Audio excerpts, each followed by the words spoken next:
1 Reis 16, 29. O reinado de Acabe. Não é assim que diz? Vamos ler. Acompanhe aí. Verso 29. Acabe, filho de quem?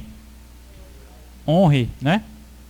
Começou a reinar sobre Israel no ano 38º de Asa, rei de Judá. E reinou Acabe, filho de Onre, sobre Israel, em Samaria, 22 anos. Fez Acabe, filho de Onre, o que era o quê? O que era mal perante o Senhor, mais do que todos os que foram antes dele.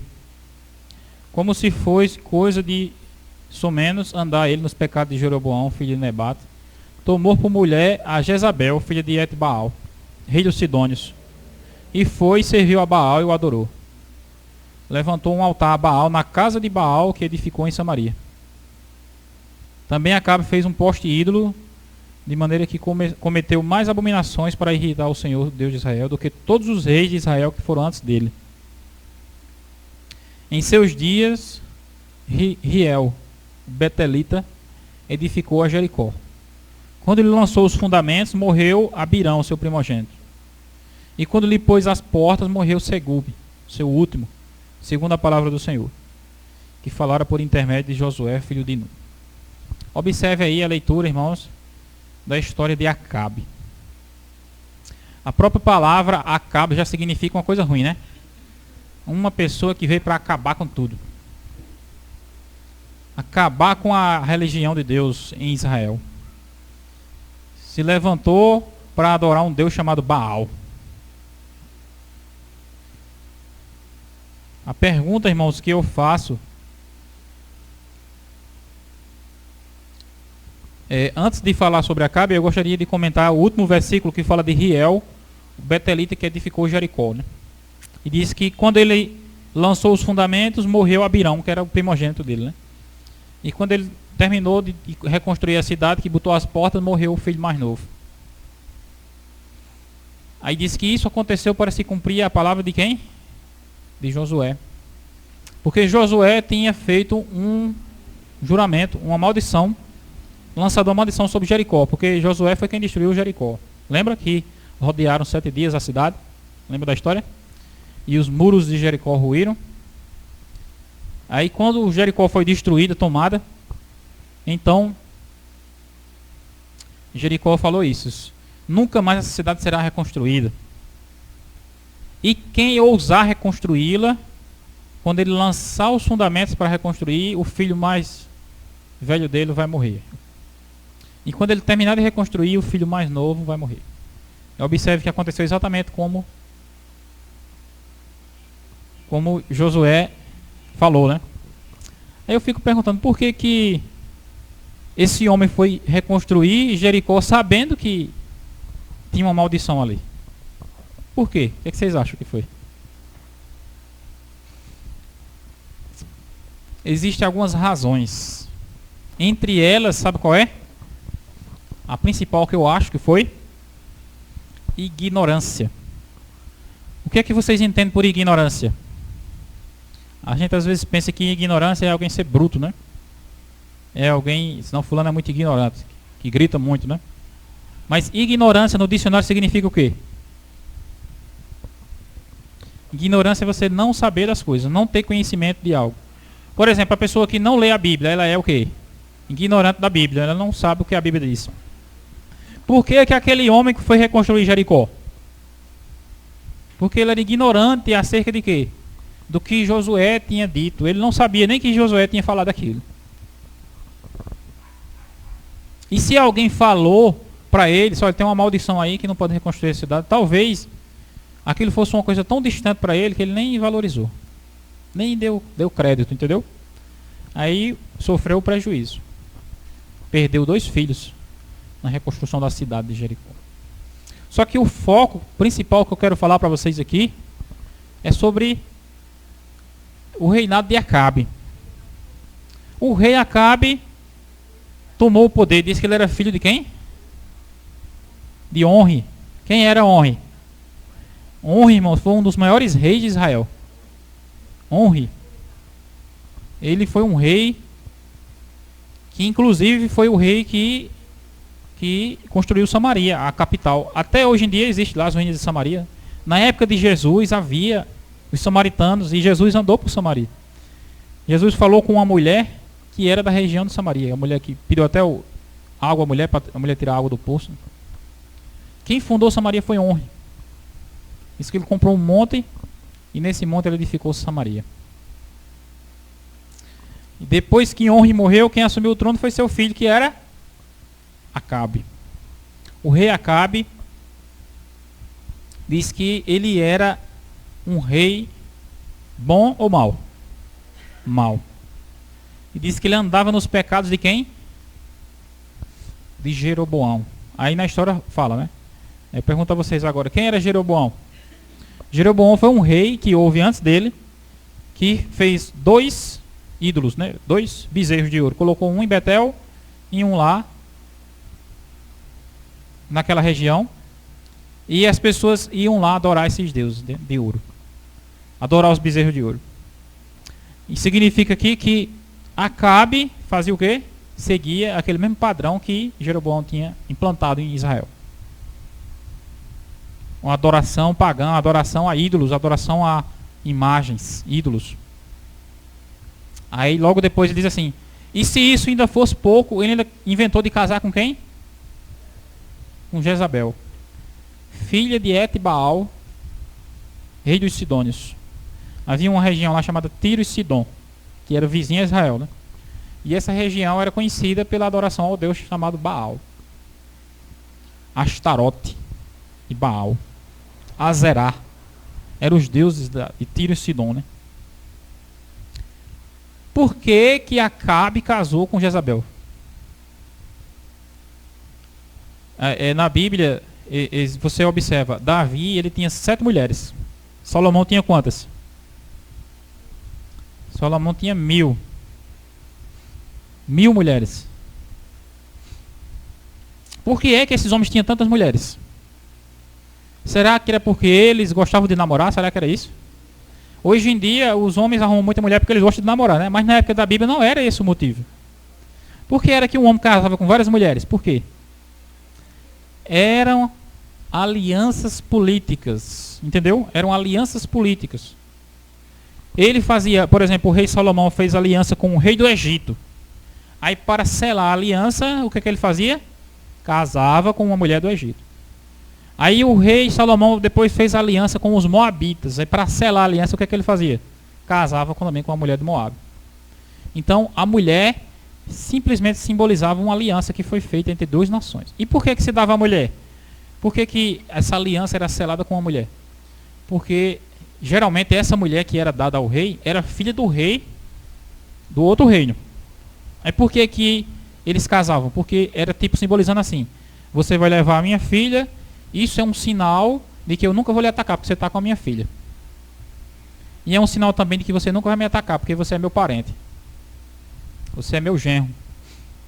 Então, por isso que eles faziam aliança. Salomão fez quantas alianças? Fez 300 alianças, 300 nações.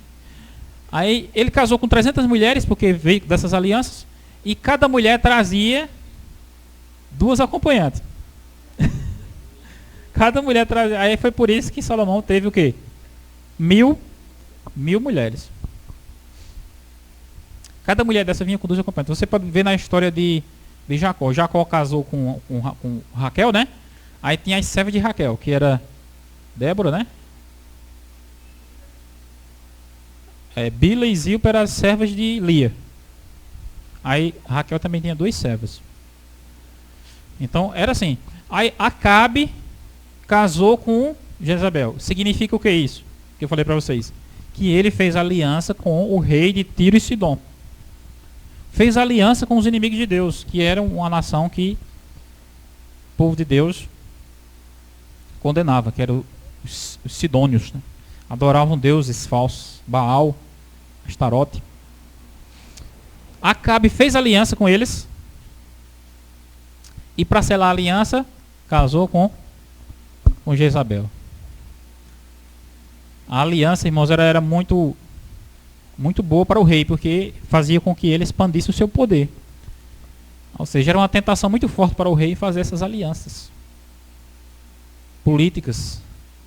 E aí a gente percebe que ele trouxe apenas Jezabel de lá dessa aliança. Não teve mais mulheres além dela, né? A Bíblia não resiste. Mas aí fala que Jezabel veio também com ele de Sidom, trazendo de lá a idolatria de Baal, a adoração ao Deus que havia lá, que era o Deus Baal. Primeira coisa que Acabe fez em Samaria foi o quê? Diz aí. Um ídolo, não foi? Aí a Bíblia diz um poste ídolo para adorar Baal.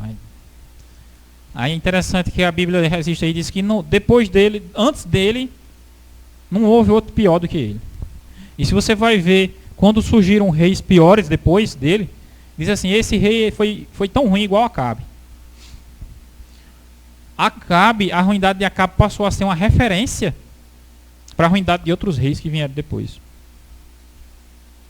Aqui, irmãos, eu quero chegar ao ponto central dessa mensagem que eu quero transmitir para vocês. Vocês entendem o seguinte, né? Por que Acabe se tornou rei do povo de Deus sendo tão ruim assim? Porque Deus permitiu que um homem tão ruim fosse rei do povo dele? Me diga aí, o que vocês me dizem? Será que não seria melhor Deus escolher um homem puro, um homem como Davi, um homem obediente, fiel a Deus? Não seria melhor, não era? Aí eu pergunto, por que Deus deixou que um homem ruim daquele tomasse o reino no povo dele? Quais são as respostas para essa pergunta? Porque as pessoas mereciam aquele rei. Então, se as pessoas merecessem um rei bom, o que elas teriam? Um rei bom. Irmãos, irmãos, preste atenção nisso. Ó. Esse é um princípio da palavra de Deus. Deus nos dá o que a gente merece. Na verdade, irmãos, Deus nem nos dá totalmente o que a gente merece, né? Porque se Ele fosse dar mesmo, nenhum de nós estava vivo. Mas Ele nos recompensa de acordo com as nossas obras. Eu fico pensando, dos presidentes que houve no Brasil, qual deles foi o que prestou? O que é que vocês acham? Qual foi os presidentes que passou no Brasil e disse, não, esse aqui foi o melhor que houve?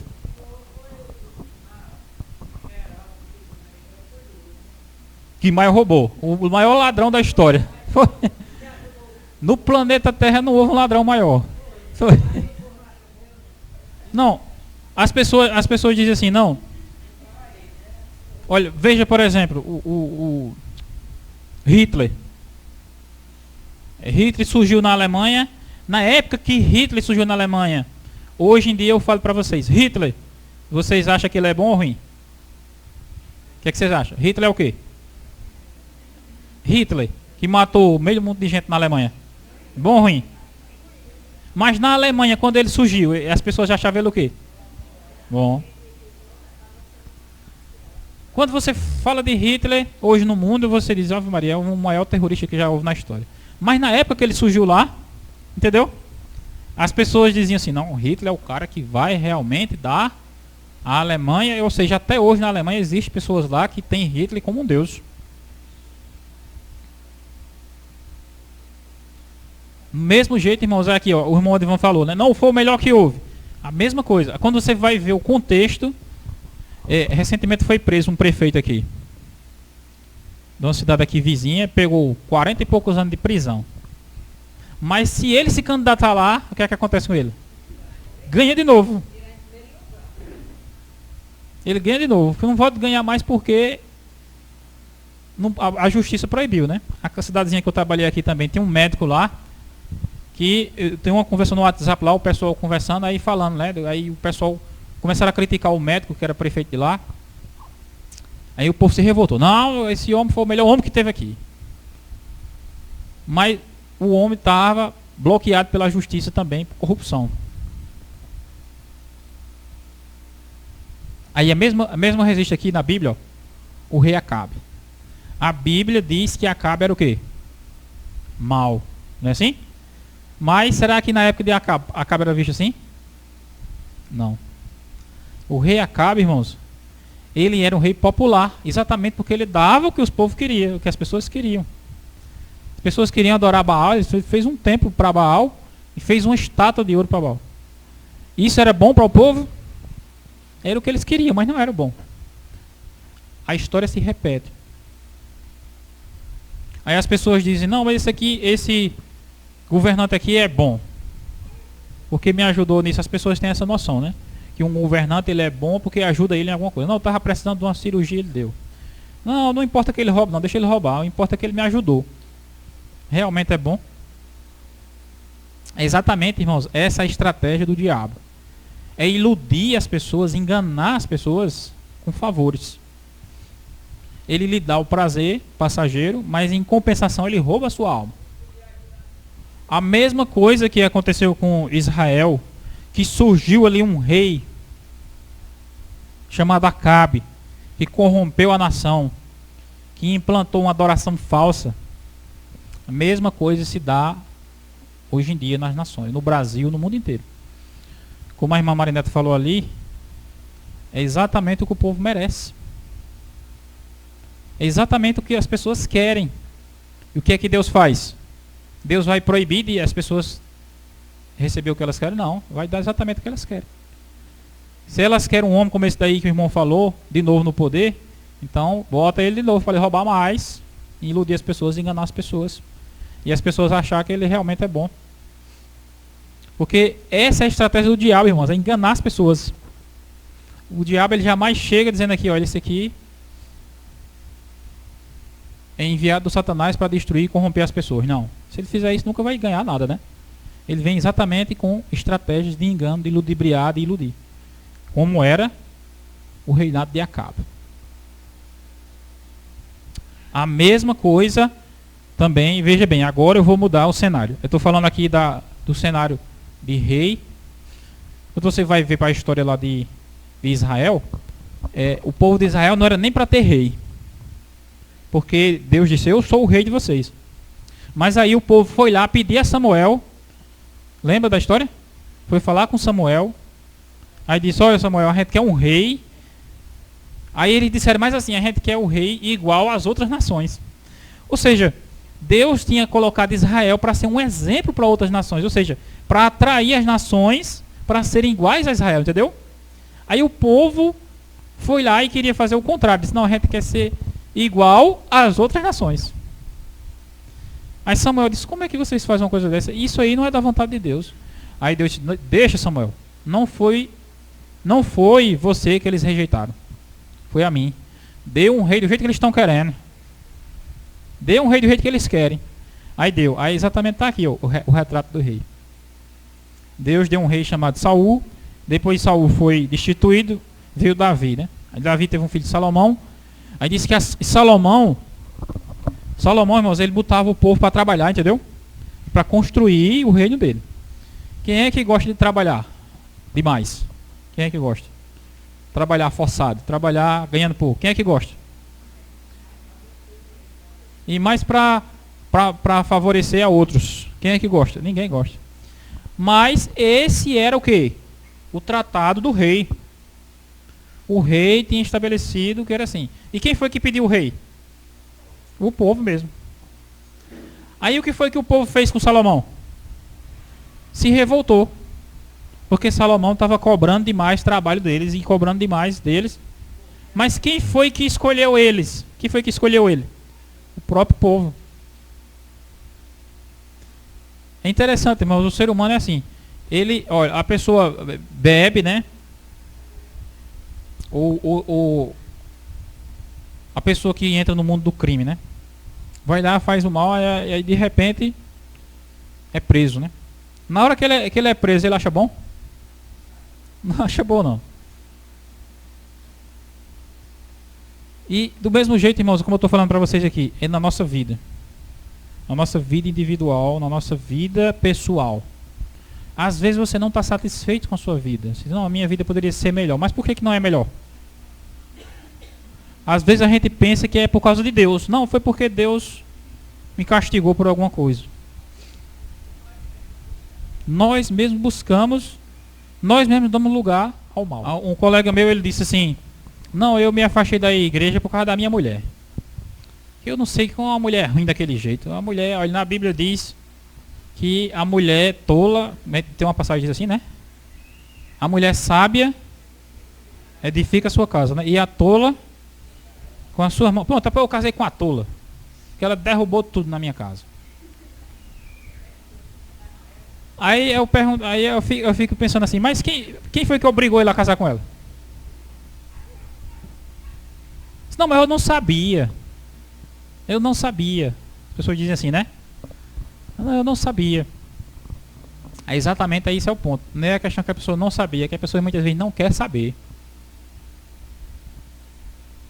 A pessoa não quer saber.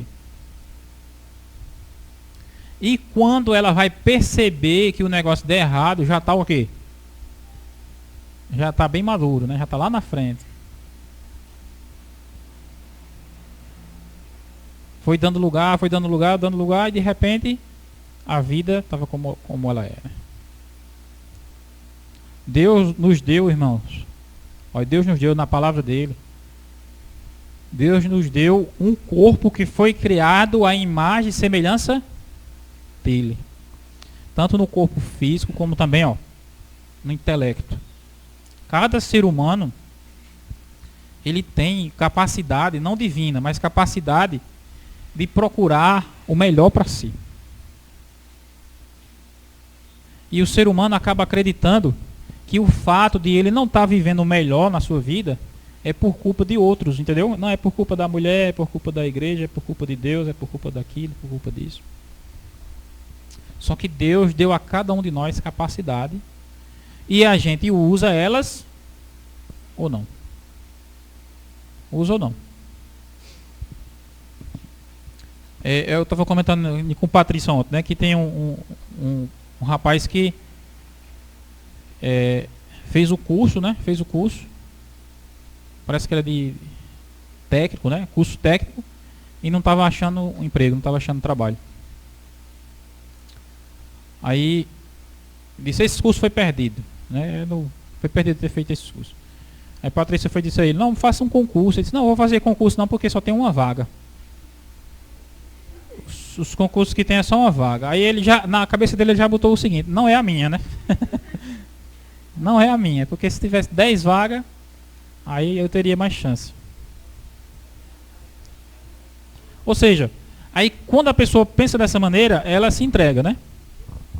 E ela começa a dizer que a situação dela é daquele jeito porque o mundo é daquele jeito, não porque ela não está lutando. De que adianta eu lutar se o mundo é desse jeito? É igual a história do homem. Meu pai contava a história de um homem que disse que ele viveu 600 anos, né? Aí disse que 300 anos ele passou de uma sombra de uma pedra para outra. Se o sol estava desse lado, ele ficava na sombra, né? Tu lembra dessa história? Aí ele passou mais 300 anos, aí era assim, o sol batia de um lado, aí ele ia para o outro lado da pedra. Aí batia do outro, ele ia para o outro lado da pedra. Aí disse que o pessoal chegava para ele, aí dizia: rapaz, por que tu não constrói uma casa para tu? Aí dizia: para que tanta lida, para tão pouca vida? Passou 300 anos ali, ó, uma sombra. Pois é, contava a história. É exatamente o reflexo do ser humano. Para que a pessoa vai estudar, trabalhar, se todo mundo vai morrer, né? E a vida é difícil, não tem vaga para ninguém. Aí você acaba adquirindo aquela mentalidade e você não sai do canto, entendeu? Porque se você pensar o contrário, também é verdade. Você pode sair. Você pode aprender, você pode ir mais além. E a questão é o seguinte, irmãos, que nós muitas vezes merecemos o mal, mas nós não gostamos de lidar com o mal que recebemos. As pessoas se revoltam contra um governante, né? Um prefeito que rouba, né? Mas foi exatamente as pessoas que deram luz a ele, né? Produziram eles ali. Deram fruto a ele. O homem se revolta muitas vezes com o que recebe da vida, né? Com um inconveniente que surge, mas de certa forma tudo aquilo foi permitido por Deus. E muitas vezes nós achamos até que não merecemos, né? Porque você pensa assim, não, eu sou uma pessoa tão boa, eu vou para a igreja, eu procuro servir a Deus e minha vida é difícil. Às vezes a gente se compara com outras pessoas e fica pensando assim, não, eu sou melhor do que fulano, né? E fulano tem a vida melhor do que a minha. Uma vez quiseram fazer isso com João Batista. Está aí registrado em João. Quer ver? Abra aí, ó. João 3:26. Achou? 3:26. E foram ter com João e lhe disseram, mestre, aquele que estava contigo além do Jordão, do qual tens dado testemunho, está batizando, e todos lhe saem ao encontro. Respondeu João, o homem não pode receber coisa alguma se do céu não lhe for dada. Pronto, só até aí. Veja bem essa palavra de João, como ela é profunda.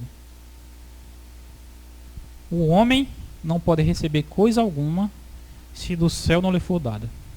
Então o homem, quando ele tem uma mulher boa, quem foi que deu? Foi Deus. Quando ele tem uma mulher ruim, foi dada por Deus também. E por que Deus deu a ruim a um e a boa a outra? Porque Deus dá a cada um de acordo com a sua procura, com a sua inclinação, com a sua capacidade, né? E a tendência da gente, quando a gente lida com pessoas ruins, é a gente querer se revoltar, né? Só que a gente vê essa passagem de João, ele diz o seguinte aí, o homem não recebe coisa alguma se do céu não lhe for dado. Ele estava alegando, os discípulos de João estavam alegando o seguinte, não, porque você não está batizando quase ninguém mais, e Jesus é que está batizando muita gente agora aí. Aí João disse exatamente isso, né? Ele tem que batizar mais. Às vezes, no nosso pensamento, a gente acha que algumas pessoas deveriam sofrer, né? E outras deveriam não sofrer. E aquelas que a gente acha que deveriam sofrer, não sofrem. E aquelas que a gente acha que não deveriam sofrer, estão sofrendo. Mas cada um recebe o que vive de Deus. Quando você compreende isso, irmãos, a sua mente se abre. Por quê? Porque você passa a entender assim, se o que eu tenho foi Deus que me deu, então tudo que eu posso fazer é aceitar, não é? Já imaginou se eu me revoltar contra algo que Deus me deu? É claro que nós temos que procurar melhorar, não é isso? Temos que procurar melhorar. Mas ao mesmo tempo nós não podemos lutar contra algo que Deus nos dá. E o que Deus nos dá, como eu falei, o reino de Israel, Samaria, o que foi que Deus deu a eles? Acabe, o rei Acabe. Um rei ímpio. Aí teve que surgir um profeta lá chamado Elias para combater aquele rei ímpio. E diante dessa perspectiva a gente vê que no mundo não há de surgir reis bons, né? Porque o mundo vai dar à luz cada vez mais reis ímpios. E é exatamente como o mundo busca, o mundo procura, como o mundo deseja. Aí em João mesmo, você veja comigo aí, ó. João capítulo 19, achou? João 19, verso 9. Diz assim, Pilatos, tornando a entrar no pretório, não é assim que fala? Tornando a entrar no pretório, perguntou a Jesus, de onde tu és? E Jesus não lhe respondeu nada. O verso 10. Então Pilatos o advertiu, diz, não me respondes? Não sabes que eu tenho autoridade para te soltar e autoridade para te crucificar? E respondeu Jesus, nenhuma autoridade teria sobre mim se de cima não te fosse dada. Por isso quem me entregou a ti, maior pecado tem. Quem foi que colocou Pilatos para julgar Jesus? O próprio Deus. Que permitiu que ele fosse o... Quem é que permite que esses governantes ímpios fiquem aí no comando, roubando sem parar? Deus. Que permite que eles fiquem aí. Pilatos achava que a autoridade dele era maior do que a de Cristo, né? Você sabe que eu tenho autoridade para ele? Não, você não está me soltando nem me prendendo. Eu que estou me entregando. Eu que decidi morrer. Não é porque você está mandando que eu vou morrer. Isso daí é importante. O que Deus muitas vezes permite sobre nós não é o que Ele quer. Mas ele é o que ele consente de acordo com a realidade que a pessoa está vivendo ali. Deus queria que o povo de Israel passasse 40 anos vagando no deserto? Não. Mas ele teve que deixar o povo ali porque é a realidade. Você acha que Deus não quer que todos nós sejamos ricos aqui? Deus quer que todos nós sejamos ricos. E por que ele não faz isso? Porque ele vê a realidade de cada pessoa. E ele permite que eu e você passemos por provas para que a gente aprenda. E a gente muitas vezes quer se revoltar contra as provas. Foi exatamente o argumento que o diabo usou contra Jesus. Ele disse, olha, você está com fome aí, transforma as pedras em pães. Aí disse, não, eu estou com fome aqui, mas é pela vontade de Deus que eu estou com fome, porque nem só de pão viverá o homem. De acordo com esse estudo que a Bíblia apresenta, irmãos, tudo que se passa no mundo está no controle de Deus. E tudo que se passa na nossa vida também está no controle de Deus. Nem todos nós gostamos do que se passa conosco, mas podemos ter certeza que, pelo que a palavra de Deus diz, tudo o que se passa conosco foi permitido por Deus. Foi enviado de Deus. As coisas boas e as coisas desagradáveis também. E tudo que nós precisamos fazer, irmãos, é simplesmente confiar em Deus. Confiar em Deus. Bem? Eu digo isso exatamente por isso, porque quando às vezes Deus permite que algo ruim aconteça comigo ou com você, nós tendemos a pensar que algo fugiu do controle e que nós estamos à deriva no mundo. Nós fomos abandonados por Deus, porque Deus permitiu isso conosco, é porque Ele nos abandonou. A gente pensa assim, né? Então se Ele me abandonou, então eu não quero mais nada com Ele. Aí sai da igreja, e vai para o mundo e entra no pecado. Só que aquela situação que Deus permitiu que lhe enfraqueceu assim, é exatamente a situação que Ele lhe mandou para lhe provar.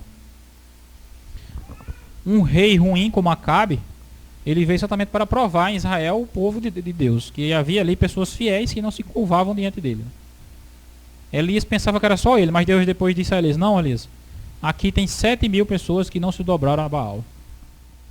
E que o Senhor nos abençoe e nos dê confiança nele, acima e apesar de tudo. Amém? E nós venhamos ser obedientes a Ele para que a nossa vida seja melhor. Cada dia, né? Quando a gente está com Ele, mesmo você vivendo a realidade ruim que você escolheu, né? Mas Ele lhe socorre. No mundo você terá aflição, mas tenha de bom ânimo, porque eu venci o mundo. Que Deus nos abençoe e nos dê sabedoria. Que Deus nos dê fé para que a gente confie nele cada vez mais, amém? Vamos ficar de pé e vamos orar. Senhor Deus Todo-Poderoso, nesse momento nós concluímos aqui essa mensagem sobre o controle de Deus sobre a nossa vida, sobre o mundo. As coisas boas como as coisas ruins que acontecem, tudo está no teu controle. E é o Senhor que envia, ó Deus, o bem e também o mal sobre nós. Que o Senhor nos ajude a confiar em Ti em meio a todas essas situações. Que o Senhor nos ensine a usar melhor os dons que o Senhor nos dá, capacidade física, mental e espiritual, para que nós venhamos fazer escolhas melhores daqui para frente e colher resultados melhores dessas escolhas. É isso que o Senhor espera de nós e é por isso que nós pedimos e já agradecemos em nome de Jesus.